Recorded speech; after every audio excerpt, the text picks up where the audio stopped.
So I'm going to be talking about multilateral approaches to the future verification of nuclear warheads, the dismantlement thereof.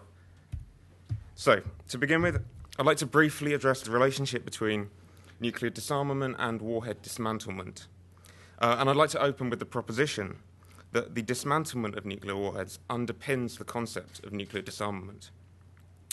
To be considered disarmed of nuclear weapons, one can make the case that a state must not be in possession of any usable nuclear warheads. Now, judgments over usability might be informed by considerations over a state's capability to reliably deliver that warhead to a target. But dismantlement, while it's reversible, arguably represents the baseline for a warhead's inability to be used. Although, admittedly, there are steps that can be taken that go much further. But anything less, so the dismantlement of some and the demating of all other warheads from their delivery platforms, and it becomes harder to assert that a state has reached the point of nuclear disarmament. So, what is warhead dismantlement and how can it be verified? According to the US Department of Energy, dismantlement refers to the separation of a warhead's fissile material components from the high explosives within that warhead. Now, the process for dismantling a warhead differs between states and among the type and the class of the warhead in question. But that aside, all dismantlement chains necessarily entail a number of common stages. So, in the most general of terms, a warhead needs to be removed from its delivery platform and taken to the facility at which dismantlement will be taken place. That's the first step, although that may involve some kind of interim storage. But at such a dismantlement facility, the warhead then undergoes a process of mechanical disassembly, where the inner workings of the device are exposed and the various component parts of the warhead, including the fissile materials that form the pit of the warhead, and the high explosive charges are separated from one another. Once dismantlement is complete, disassembled warhead components must then be disposed of or dealt with in some manner. And in any disarmament scenario, it's the fate of the fissile materials taken from the warhead and what happens to them that will loom large in any kind of assessment of the irreversibility of what has taken place. Now, ideally, ex-weapons material will be transformed into non-weapons usable forms as rapidly as possible. Now, in terms of verification, there are essentially two models of verification that can apply to the dismantlement of nuclear warheads. What might usefully be called, or what I've called, input-output verification and dismantlement chain verification. Now, input-output verification involves inspectors recording items entering a dismantlement facility and then items leaving it. And so, for instance, if inspectors were to record 10 authenticated nuclear warheads entering a dismantlement facility and then 10 genuine fissile pits emerging from it, that they could be reasonably well assured that what had taken place while out of their sight was the dismantlement of those warheads. Now, the second model, the dismantlement chain verification, that involves inspectors tracking a warhead through each and every stage of the dismantlement process. That's a far more intrusive method of verification. And in this instance, extra care would need to be taken to ensure that no national security sensitive information, and in the case, in instances where non-nuclear weapon state personnel may potentially be involved, that no proliferative information, that none of this information was revealed. Now, following dismantlement, the ongoing monitoring of what happens to the fissile material components from previously intact warheads would, in all instances, be of central importance in ensuring that these materials remain out of military use pending their ultimate disposition. Okay. So, warhead dismantlement in treaties has, to date, been largely conspicuous by its absence. But it was addressed by the US and Russia in the context of planning for a START 3 agreement in the mid-1990s, but those discussions led to nothing, and no bilateral arms control agreement between the US and Russia, either before or since, has ever called for a single nuclear warhead to be verifiably dismantled.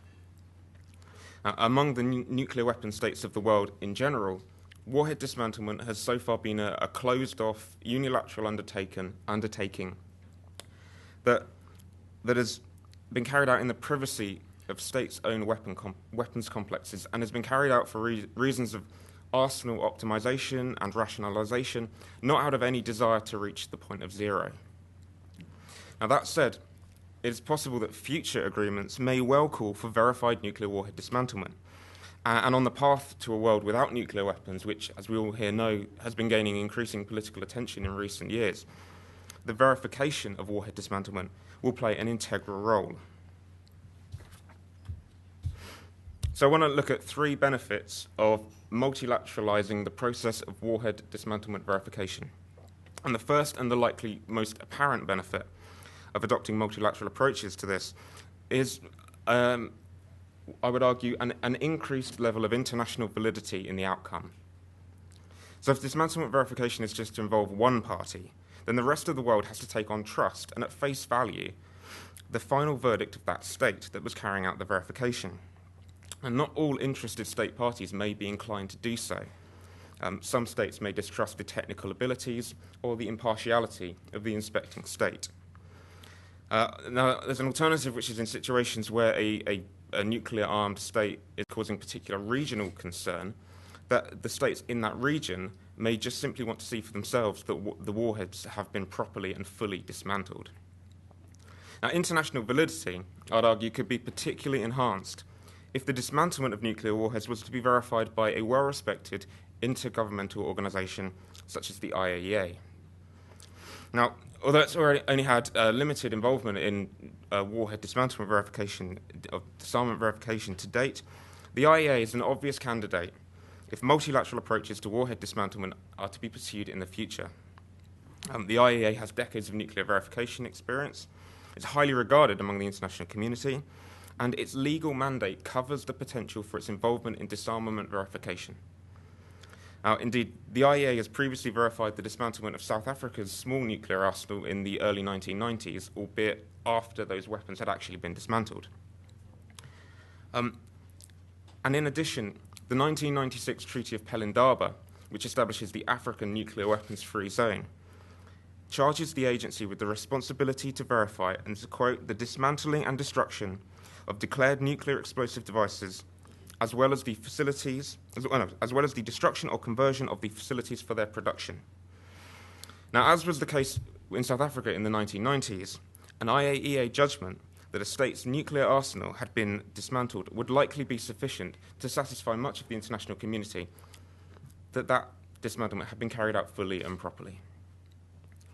So turning to the second benefit I've put up here, and I would argue that multilateralizing this process represents a means of turning nuclear disarmament into a global collaborative endeavor, particularly through the involvement of non-nuclear weapon states and intergovernmental organizations.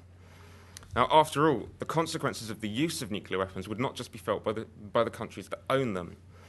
As the preamble to the Nuclear Non-Proliferation Treaty notes, the devastation of nuclear war would be visited upon all mankind. So everyone has a stake, and the disarmament process, as slow as it may be, ought to make the fullest use of what all states can offer. Now, already there are some non-nuclear weapon states, I'm thinking in particular of Norway, that are taking steps to build their own level of technical skills and their abilities related to nuclear disarmament verification. Now, for several years, Norway has been working with the UK government on nuclear disarmament verification research as part of the so-called UK-Norway initiative. And through its research activities and its work with the UK, Norway's ability to contribute to the disarmament debate, and crucially, its credibility as a meaningful participant in any kind of future dismantlement verification endeavour, has increased substantially in quite a short period of time.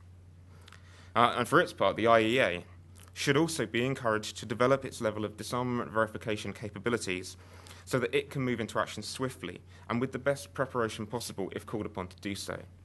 And there are some signs that the agency is keen for this to happen, and that some non-nuclear weapon states are beginning to push for this kind of involvement.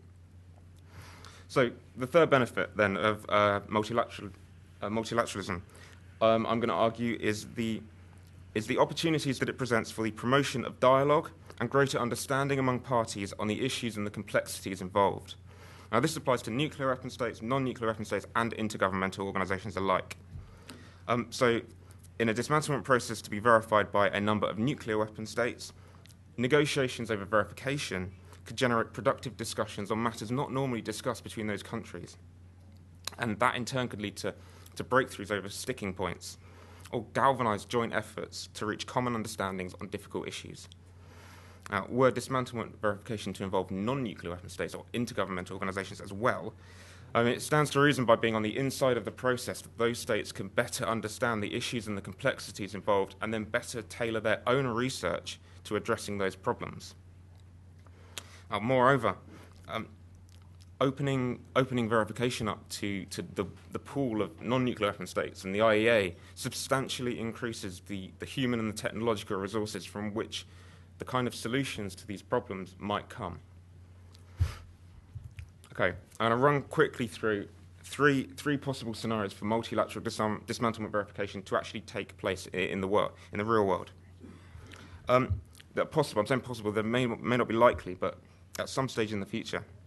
So one scenario that could potentially employ multilateral verification would be a future US-Russian arms control agreement that called for a certain number of each of their warheads to be verifiably dismantled. So that could be the case of warheads being taken off deployment and then dismantled, or it could apply to the huge number of warheads that both sides currently have in storage. Now, multilateral verification in the case of the US-Russian dismantlement pact might include another state being involved, or an intergovernmental organisation such as the IEA could be involved. Now, the IEA has worked with the US and Russia before on sensitive verification issues as part of what was called the Trilateral Initiative from 1996 to 2002. So their involvement wouldn't be entirely without precedent. Currently, at the request of the two parties, the agency is looking at ways to verify what's called the Plutonium Management and Disposition Agreement, which calls for each side to dispose of 34 tons of excess plutonium. So along these lines, monitoring of fissile material taken from dismantled warheads would in the case of a future US-Russian agreement, be an area in which the agency could play a vital role, even if it was not otherwise involved in verifying the actual dismantlement process. It should also be noted that this kind of bilateral agreements need not be limited to the US-Russian sphere. Other nuclear armed countries could engage in bilateral agreements of their own, or just unilateral reductions. Alternatively, they could go further still, and I'm thinking in terms of unilateral nuclear disarmament, and as in going to the actual point of zero. And it's difficult to envisage this happening anywhere in the world, really, other than, I'd argue, North Korea, and that's unlikely in itself.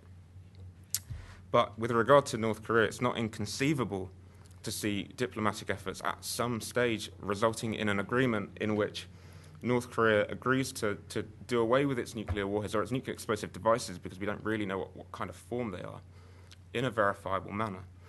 And such an agreement, while it doesn't appear to be on the horizon, if it did happen, would be likely to involve multilateral verification as a very key component. So my third scenario then, it relates to the potential development or agreement on a weapons of mass destruction free zone in the Middle East. Now within the Middle Eastern region, Israel is the main country of concern when it comes to this. I mean, Iran there are concerns over the scope and the purpose of the Iranian nuclear weapons, nuclear program, but Israel is currently the only country thought to be in possession of nuclear weapons in the region. And so, if a Middle Eastern WMD-free zone was agreed, and if no other country in the region was to have developed nuclear weapons by then, dismantlement verification would necessarily centre on Israel.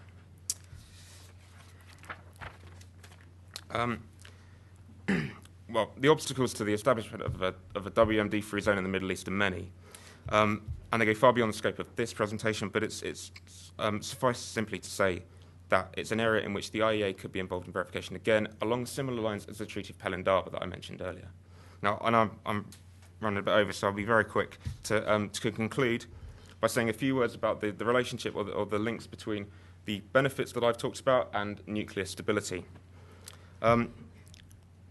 So my first benefit, the increased international validity.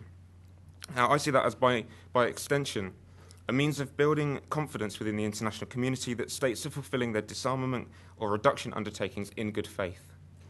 Now, while with the stakes of nuclear weapon ownership, whereby nuclear or non-nuclear, or NPT or non-NPT states being so high, the more confidence states have in their assessments of the capabilities of others, the more stable the general security environment can be.